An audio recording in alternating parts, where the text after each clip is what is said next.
Bonjour, je voudrais vous parler aujourd'hui de la franc-maçonnerie française par Dr Amadou Thiam. Effectivement, la franc-maçonnerie est née en Angleterre sous les auspices du roi, dit grand archi de l'univers, Gadieu. Cette franc-maçonnerie est rentrée en France dans les mêmes périodes et est restée régulière, comme on dit, pour les francs-maçons affiliés aux grandes loges d'Angleterre, qui travaillent sous les auspices du roi, mais également de Dieu. Il faut croire en Dieu. Donc j'en parlerai tout à l'heure. Après cette franc-maçonnerie qui a duré en France auprès des rois et des hommes d'église, contrairement à la franc-maçonnerie opérative où c'était les maçons, les bâtisseurs qui étaient composés en une organisation, une institution, disons, qu'on pourrait appeler maçonnique, qu'on appelle la maçonnerie opérative, celle qui consistait à faire du bien, à produire des bâtiments, des logements, dans les autres entreprises, etc. Donc les entreprises qui fabriquent, qui s'étaient liées en fraternité et pour pouvoir faire beaucoup mieux et davantage, tout en étant pas trop fatigué, etc. Donc c'était une franc-maçonnerie de métier qu'on appelle opérative, faire du bien. Et venu après une franc-maçonnerie, celle que je suis en train de parler dans le grande loge maçonnique d'Angleterre, qui était sous les auspices du roi, donc de la haute société, qui voulait certainement contrôler le pays, les sujets. Donc il fallait associer parmi les sujets et les dirigeants de la haute société, donc une organisation où ils pouvaient se retrouver et discuter entre hommes, la femme étant supprimée. La femme n'existe pas. C'est normalement, mais ça n'existe pas parce que c'est une franc-maçonnerie d'intellectuels et donc qui travaillent pour produire des homosexuels dans la société. Pour eux, l'homme n'est fini que quand il est homosexuel, c'est-à-dire cause de VIH/SIDA, donc assassinat hétérophobe, tue les hétéros avec le sida, le VIH/SIDA, virus immunodéficience humaine du syndrome immunodéficitaire acquis. Donc c'est cette merde-là de maladie issue de l'homosexualité que cette franc-maçonnerie anglaise produit ou travaille comme on veut. Donc ça c'est arrivé en France juste après 1717 avec la constitution d'un cardinal ou d'un homme d'église assez élevé dans les rangs qu'on appelle Anderson, la constitution d'Anderson rédigée en 1717. Et une fois c'est arrivé en France, il y a eu à un moment donné une division, une scission qui a fait naître le Grand Orient de France, qui se dit GODF ou GO.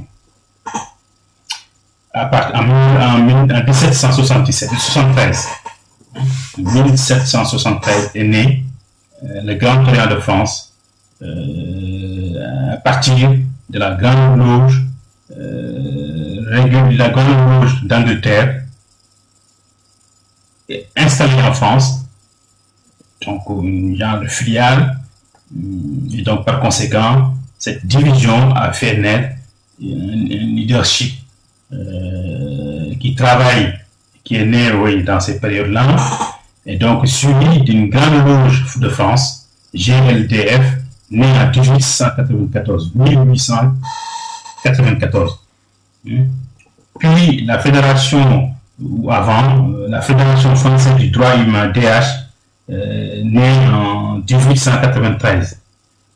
Puis la grande loge féminine de France, GLFF, née en 1952. N'oublions pas que les femmes votent en France à partir de ces périodes-là. Les femmes ne votaient pas avant.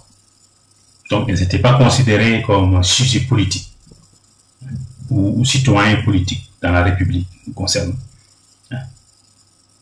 Donc, la Grande Loge nationale de France, GLNF, s'est rebaptisée ou refondée en 1973 en France, après la séparation des églises et de l'État. Parce que c'est une obédience déiste. Ça veut dire que pour être membre, il faut croire en Dieu. Pour être membre, il faut accepter obligatoirement, enfin, ça tu ne le sais pas quand tu rentres, mais quand tu rentres vers la sortie, l'homosexualité est acquise. C'est ça la règle. Bon, les rituels, comment faire, etc. En France, GODF, Grand Orient de France, travaille au rituel français. C'est majoritairement. C'est l'officiel, le rituel officiel dans le GODF. Puis en deuxième position, les rituels pratiqués, enfin, tels que le rituel écossais, etc. Et les autres. La Grande Loge de France, GLDF, travaille avec le rituel écossais, ancien accepté, qui est l'officiel. Puis en deuxième position, le rituel français. En troisième position, le rituel d'adoption. La Fédération française du droit humain, DH, travaille avec le rituel écossais ancien et accepté, officiel, puis est suivi du rituel français. La Grande Loge féminine de France, GLFF, travaille également avec le rituel écossais ancien et accepté, c'est l'officiel, suivi du rituel français, et puis en troisième position, le rituel d'adoption. La Grande Loge nationale de France, GLNF, ou dite anglaise, ou régulier, travaille exclusivement avec le rituel écossais ancien et accepté. C'est majoritaire, et c'est en anglais, et ça fait l'officiel. Puis dernière position, le rituel Dior. Donc la Grande Loge nationale de France, ou régulier, ou obéissance anglaise, ne travaille pas au rituel français en France. Donc, vous comprenez bien la difficulté qu'on a. C'est-à-dire le pays, ses leaders sont formés comme en Angleterre. Ils sont dans les réseaux comme en Angleterre. Parce que quand on travaille, on est leader, quand on a besoin de quelque chose, on parle avec ses amis. Donc tous ces amis sont en Angleterre. Donc ça veut dire que la France est sous les auspices des lois d'Angleterre. Ça, il faut le dire, et c'est la vérité. C'est que ce fait, nos leaders, tous, en majorité ou exclusivement, sont des leaders formés en Angleterre, ce qui fait que notre langue est tellement, disons, anglicité, si je me permets du mot. Il y a beaucoup de mots anglais dans notre langue française. Pourtant, c'est une langue extrêmement riche, mais les leaders sont formés ou reconnus en Angleterre. Le management, c'est là-bas où ils sont formés. Ou le rituel qu'ils utilisent, même si c'est en France, c'est issu de l'Angleterre. Les objectifs visés. Le Grand Orient de France, c'est avant tout la laïcité. Il n'y a pas de croyance, disons, reconnue dans le Grand Orient de France. Tout le monde peut venir avec sa religion, mais ce qui est sûr de nos travaux, c'est sa religion. Les non-religieux sont également là. En deuxième position, c'est l'article 1er du Grand Orient de France, ou de la Constitution du Grand Orient de France, les règlements. Stipule, institution essentiellement philanthropique, philosophique et progressive, la franc-maçonnerie a pour objet la recherche de la vérité, l'étude de la morale et la pratique de la solidarité. Elle travaille à l'amélioration matérielle et morale, au perfectionnement intellectuel et social de l'humanité. Elle a pour principe la tolérance mutuelle, le respect des autres et de soi-même, la liberté absolue de conscience. Considérant les conceptions métaphysiques comme étant du domaine exclusif de l'appréciation individuelle de ses membres, elle se refuse à toute affirmation dogmatique. Elle attache une importance fondamentale à la laïcité. La franc-maçonnerie a pour devise la liberté, égalité, fraternité, qui est également la devise de la République française. En troisième position, les loges travaillent sur des questions de société et de symbolique. La Grande Loge de France, GLDF, travaille à la gloire du grand architecte de l'univers, Gadu, donc du roi, et celui d'Angleterre, parce que c'est le rituel écossais. Les discussions politiques et religieuses sont interdites dans les loges. La Fédération française du droit humain, DH, respecte toutes les croyances et la laïcité. Donc, n'importe qui peut rentrer également comme au GODF, aux droits humains. Mais travaille aussi sous les auspices du grand architecte de l'univers, Gadu, donc le roi. La Grande Loge féminine de France, GLFF,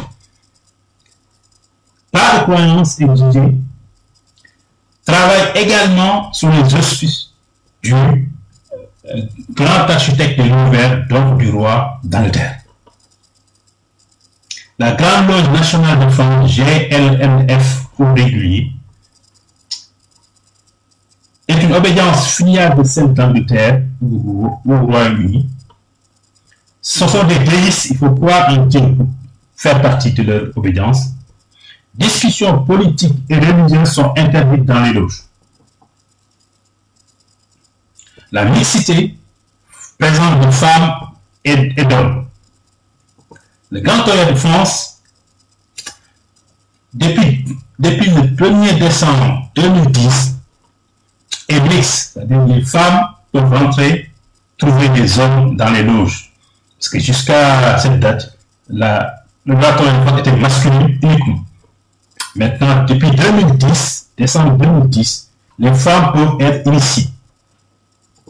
La Grande Loge de France, GNTF, est masculine uniquement. Que les hommes peuvent travailler là-dedans, dans la loge ou dans l'obédience. La Fédération française du droit humain, DH, est également mixte, femmes et hommes. La Grande Loge féminine de France, GLFF, également est composée uniquement de femmes, mais reçoit des visiteurs hommes. La Grande Loge nationale de France, GLNF au régulier, c'est-à-dire la Grande Loge d'Angleterre, est composée uniquement d'hommes. Effectif. Le Grand Orient de France, GODF, est l'obédience qui a plus de membres en France ou à l'international dans son réseau d'obédience. C'est plus de 50 000 membres répartis en 1200 loges. Loge, c'est atelier, c'est comme enfin, c'est comme l'atelier au sens du travail. La Grande Loge de France, GNDF, est composée de 27 000 membres répartis en 700 loges. La Fédération française du droit humain, DH, est composée de 16 700 membres répartis à 518 ateliers. Eux, ils disent ateliers. La Grande Loge féminine de France, GLFF, est composée de 14 000 membres répartis à 420 loges. La Grande Loge nationale de France, GLNF ou régulier d'Angleterre, sont composés de 44 000 membres répartis à 1635 loges. Donc, dans ces effectifs-là, il faut compter les autres, disons, ateliers qui se trouvent à l'étranger, dans les DOM. Donc, en Afrique. En Afrique, il n'y a pas d'obédience africaine. Ils sont attachés à ces 5 obédiences. Hein? Dans certains pays, il n'y a que la Grande Loge nationale de France, les républiques d'Angleterre qui sont présentes. Les autres sont très faibles. Le cas du Sénégal, c'est comme ça.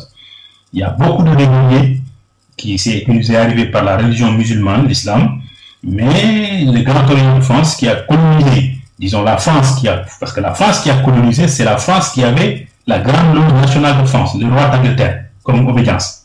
C'est celle-là qui a colonisé l'Afrique. Les géos n'existaient pas à l'époque. Seule obédience nationale qui existait, c'est la Grande Loge nationale de France, qui est la Grande Loge d'Angleterre. J'ai dit la même chose. Les colonisations sont faites sous ces angles-là. Même en France, c'était des maçons, des dirigeants qui appartenaient à la Grande Loge d'Angleterre, qui travaillaient sous les auspices du roi. Même si l'enfant avait des rois, c'était les Anglais qui avaient le leadership à cette époque. Donc maintenant, parlons du pourcentage de mutuelles, c'est-à-dire, je vais vous expliquer ici, en France, comment la Grande Loge d'Angleterre a colonisé la France dans la maçonnerie.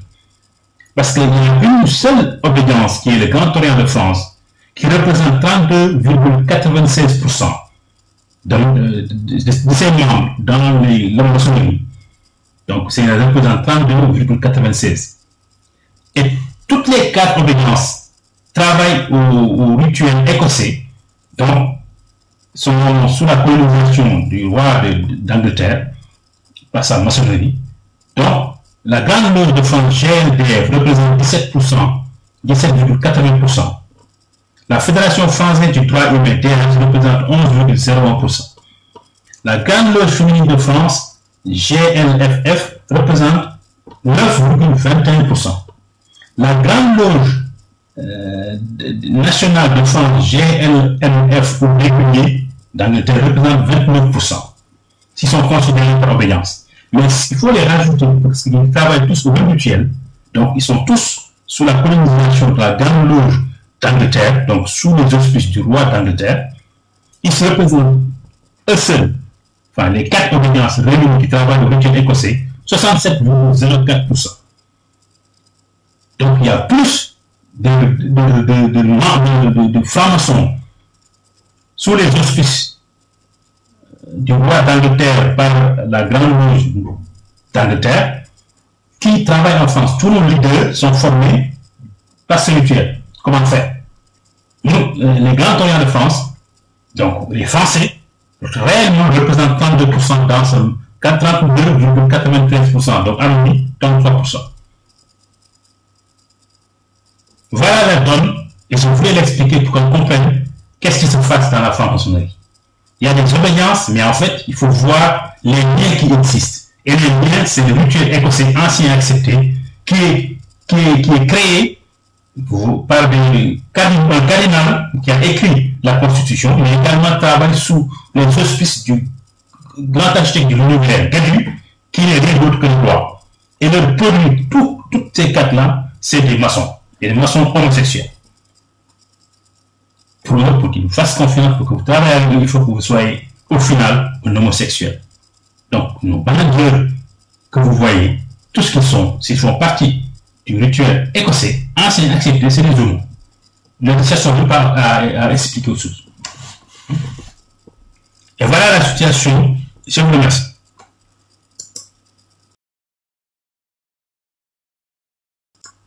Je voulais finir pour dire que la décolonisation ou l'esclavage, l'abolition de l'esclavage est née sous l'obédience Grand Orient de France. C'est les grandes loges d'Angleterre, sous les auspices du roi d'Angleterre, a eu lieu les colonisations et les esclavages. La décolonisation et l'abolition de l'esclavage, c'est sous le Grand Orient de France. Je vous remercie.